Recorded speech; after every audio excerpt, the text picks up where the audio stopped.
जब भी कभी एज वाला क्वेश्चन आए तो सबसे पहले हम किसमें जीते हैं, वर्तमान में कि भूतकाल में?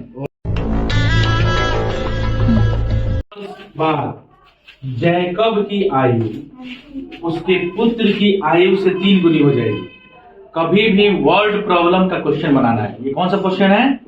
डायरेक्ट इक्वेशन का क्वेश्चन नहीं है। इसमें जो भी क्वेश्चन रहेगा वो सेंटेंस में, वाक्य में दिया रहेगा। आपको किसमें लेके आना है उसको? समीकरण में। किसको? समीकरण में। समीकरण में आएगा तभी तो मैथ सॉल्व होगा। ये पूरा हिंदी का कहानी दे रखा है। इस कहानी से इक्वेशन तब्दील करना है, फिर इक्वेशन को सॉल्व करना है। 5 वर्ष बाद जैकब की आयु उसके पुत्र की आयु से 3 गुनी हो जाएगी।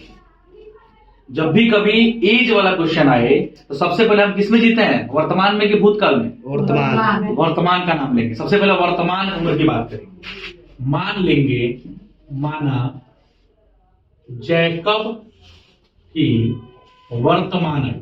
क्या मान लें? वर्तमान आयु। वर्तमान आयु कितना मान लें? x तथा उसके पुत्र की वर्तमान आयु क्या मान लें? y बराबर y। ध्यान देने वाली बात है, 5 वर्ष बाद अगर अभी कोई बच्चा 2 साल का है, कितने साल का है? 2 साल का है, तो 5 साल बाद कितने साल का हो जाएगा? 7। क्या किया हम? जोड़ दिया। जितने साल की बात करें बाद में, यानी वर्तमान में उतना आयु हम क्या कर देंगे? जोड़ देंगे। तो सबसे पहला प्रश्न में कह रहा है 5 साल बाद।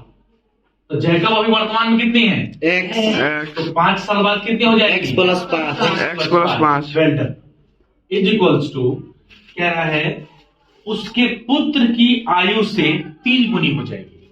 जब जैकब 5 साल बाद x + 5 है तो पुत्र भी तो 5 साल बाद जाएगा ना जी। हम बात कितने साल की बात कर रहे हैं? 5 साल बाद की। अभी वर्तमान में पुत्र कितना था? 5 साल बाद पुत्र कितना हो जाएगा?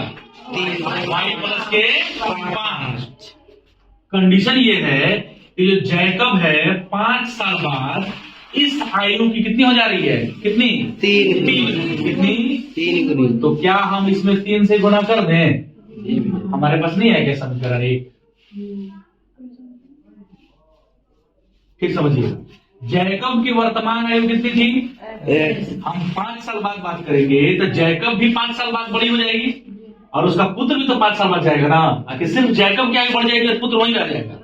ऐसा पॉसिबल है? नहीं। 5 साल बाद जैकब की आयु भी बढ़ रही है और उसके पुत्र की आयु भी बढ़ रही है। लेकिन कंडीशन ये है कि जो पुत्र की आयु जो होगी उसकी 3 गुनी होगी। किसकी आयु?